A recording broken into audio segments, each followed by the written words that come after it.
All right, Steeler fans, welcome back to another breaking news podcast. I'm Jeff Hartman, joined by Bryan Davis. And when you see the breaking news come through your feed, that means that we're talking about something that is coming straight from the source, which is directly connected to the Pittsburgh Steelers, high up in the organization. Bryan, welcome to the show. How are you? I am doing fantastic, Jeff. It's nice to get these phone calls, to get these messages that, hey, we Mhm. have some stuff for you. And it's great because we can share it with Steeler Nation. We For could sure. we could share it with all of Fans First Sports Network and here in the Steel Curtain Network. And it's great to know that this is information that is coming from inside the facility. So it's so nice to hear. Absolutely. Today, we're going to talk a lot about quarterbacks, and we're even going to talk about some offensive line stuff. So let's start with the quarterbacks, which everyone cares about. Mason Rudolph. I think there's this common assumption amongst the fan base and some of the media that he's just going to be back, that he's just going to take whatever offer the Steelers give. Well, what we're hearing is that there's no guarantee that Mason Rudolph returns, that he is garnering interest from around the league, not just in the 412 Pittsburgh area code. There's a lot of interest out there for Mason Rudolph, and there should be when you think about the level of quarterback play across the league and how he finished the season. And the Steelers are not about to get into a bidding war for Mason Rudolph. So, Bryan, when you hear that little nugget, what are your thoughts? It tells me that they want him back, but they want him back at a team-friendly price. And it might be a situation where he played out of the area code last year. It is possible. And the Steelers, they think they can get Mason Rudolph back. But again, a lot of it's going to come down to is there going to be a bidding war? Yeah, it's crazy when you think about how things have changed in a year, right? Last year at this time, Mason Rudolph was on the open market and got no offers, and eventually took a very cheap 1-year deal with the Steelers to come back and be the third quarterback on the roster. Now, fast forward a year, the way that he finished the season, tremendous play. He showed a lot of hope and promise. He still is young, doesn't have a lot of wear and tear on the tires, so to speak. It's going to be interesting to see what happens and how they value Mason Rudolph. Because I don't think the one thing the Steelers do not want to do is to overpay for a guy that is not going to be a guaranteed QB1. They don't want to pay a ridiculous amount for Mason Rudolph to be behind Kenny Pickett. And they're still behind Kenny Pickett, and people hate that, especially the Kenny Pickett detractors. They hate that, but it's true. They're still behind Kenny Pickett, and so if things go bad, they have someone maybe winning a competition. That's a possibility too. But when it comes down to it, Bryan, do you think Mason will be back? No, I actually don't. Because I keep on thinking of the Matt Flynn situation from about 10, 11 years Yep. ago, going from Green Bay, backing up Aaron Rodgers, not being known to anybody because Aaron Rodgers was a mainstay there. And next thing you know, Aaron Rodgers is hurt. He wins about 6 games, and now he has big free agent money. Now, I don't think that Mason Rudolph is going to break the bank, but just think about how well Mitch Trubisky did 2 years ago. And Mitch Trubisky was the guy that he was the big quarterback name to that a lot of teams were looking at 2 years ago because he was backing up Josh Allen when he played. He did well, and there was a lot of good buzz around him. It did not work out. Remember, he didn't come straight from the Chicago Bears. He came from the Buffalo Bills Right. 1 year. Now, the other guy to look at here is Geno Smith. Look at that entire situation. People laughed when Geno Smith was possibly going to be the starter in Seattle because they got rid of Russell Wilson. And next thing you know, Drew Lock didn't win that job. It's Geno. Then Geno has a good year, and now he's getting big money. Now, I think you look back and it looked like it was a good deal, but then that team doesn't make the playoffs. Yeah. And you kind of wonder, is this a situation where you shine real well as a surprise, but when you were supposed to be the guy, do you still have that luster? And that could happen here with Mason. Now, our sources are saying they would love to have Mason back, and that would be great.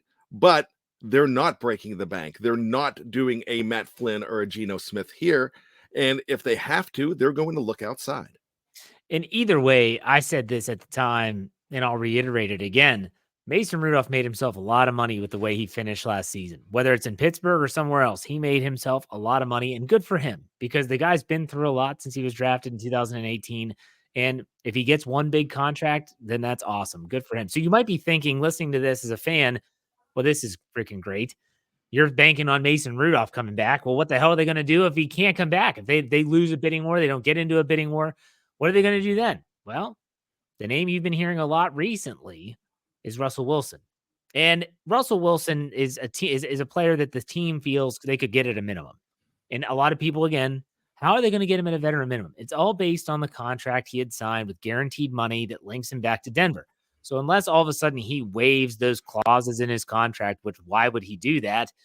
He's going to be willing to play for a little bit less to make sure maybe he gets himself in a good spot. And when it comes down to it, if the Steelers can get him at a minimum, they view him as a high character guy. Maybe you get a 2-year contract out of him. He can help Kenny Pickett, and he wants to get back to a good, stable organization again. Denver was not that, especially with the coaching change after his first year there. And I think that if they can't get Mason, they are going to look hard at Russell Wilson. And Russell Wilson might view the Steelers in a positive light. Why? Because he might view it as Kenny Pickett is not a for sure commodity. Kenny Pickett gets hurt a lot in his first 2 years.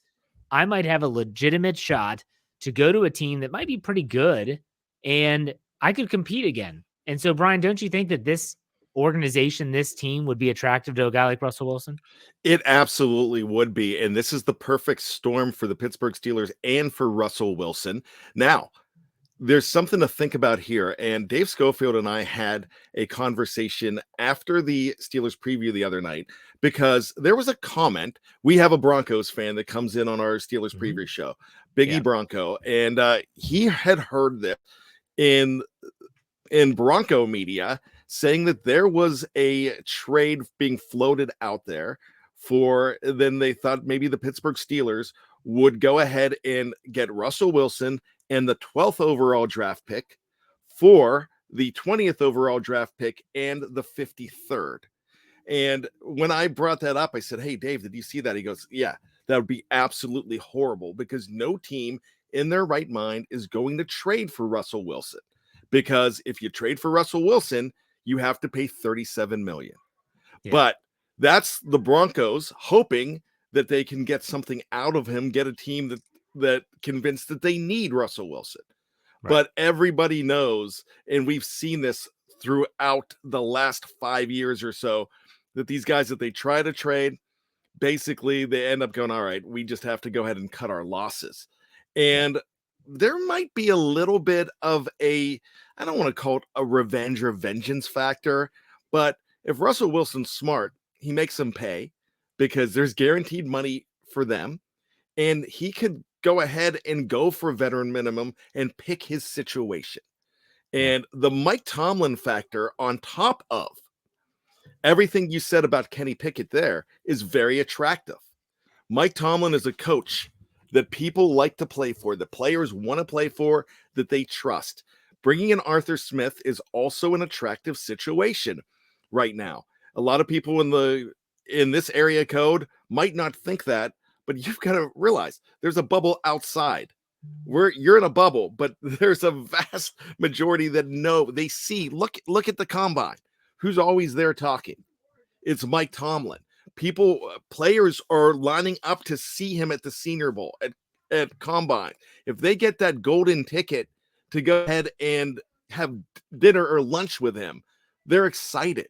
That's a thing. So that's very attractive here for younger players and veterans as well. And one more thing, I just mentioned Mitch Trubisky. So Mitch Trubisky was coming into the same situation 2 years ago, but Kenny Pickett wasn't here. But there was no commodity because there was no trusted commodity because Ben Roethlisberger had announced his retirement. So it was a good situation, and it came out that he felt blindsided when not only did they draft Kenny Pickett, but asked them to call him up and congratulate him as Yeah. well. We heard that this week. But you can see where this is a good situation because the supporting cast is pretty good. The coaching staff is very promising, especially with Matt Canada not there. So I really think that he could be right now number one on the wish list if Mason Rudolph does not pan out. And that's exactly what we're hearing from inside the organization is that the priority is Mason Rudolph. But if they cannot sign him for all the reasons we've already stated, Russell Wilson would be the next on their list. And I know a lot of fans are not too excited about that. That's fine. That's what we're hearing from our source. We'll see how that plays out in the coming weeks as the new league year is slated to start off with that legal tampering period on March 11th, which is a Monday. Let's also talk about some names we're hearing. Steelers cut ties with Mason Cole on Friday afternoon. No real center. They have people with center experience, but no real center on the roster. A lot of people like myself think they're going to double dip at the position, meaning free agency and the NFL draft. Here's two names to keep in mind that do have ties to the Steelers organization. The first is former Rams center Bryan Allen, who wasn't cut for ineffective play, but cut for salary cap purposes. And also Jimmy Morrissey, who used to play for Houston, but he played his college ball in Pitt. He played with Kenny Pickett at Pitt. Bryan, what do you think about these two names? I like both of these names. Bryan Allen is very attractive to me because he was a very good player, has Super Bowl experience for the Rams. That's a guy that you could bring in. It reminds me of Jeff Hardings from 20 some years ago when they brought in Jeff and he became a Pro Bowler for this team and continued the excellence at center. I would really love to see somebody like that, but also draft the player as well. I like the idea of Morrissey. I like the familiarity as well. There's going to be some more names that are going to pop up because we just heard yesterday Xavier Howard. He's a cornerback, but you're going to see some names start to get cut for reasons of saving money and cap space from different teams. And so there's going to be new players on that wish list as well. So it's going to be really interesting to see. There's also going to be names that are going to pop off, like a T. Higgins at wide receiver, because he's getting franchised. Not necessarily did anybody expect any of these guys to come to Pittsburgh, but you never know what's going to happen. But these wish lists and these free agent boards are going to change daily in the next couple weeks while we're getting ready for the new league year. It is going to be interesting, and people need to remember, like, let's say you're someone that loves to play interior line. That's your thing. Okay, you might not be enthused by Bryan Allen and Jimmy Morrissey. Just remember this, though. It doesn't mean that Steelers aren't going to draft one. The Steelers do not like to go into the draft with a glaring need. They have positions they want to address, but they don't like to go in with a glaring need. In other words, they're probably going to sign someone with experience at center. Might not be the biggest name ever. Jimmy Morrissey is not the biggest name, but he can play center. That way, when they go into the draft, if in the first round they don't get the player they want, or they don't want to take a center in round one, they want to go for someone in round two, they can go with another position knowing that they have that veteran there.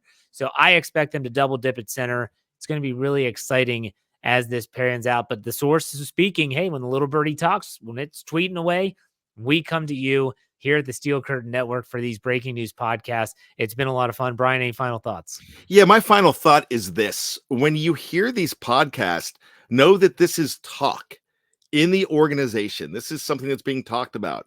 Now, if you come back and say, well, you went back in July and said this player was coming to Pittsburgh. No, this is a player that they're interested in because it does not mean we could assume interest.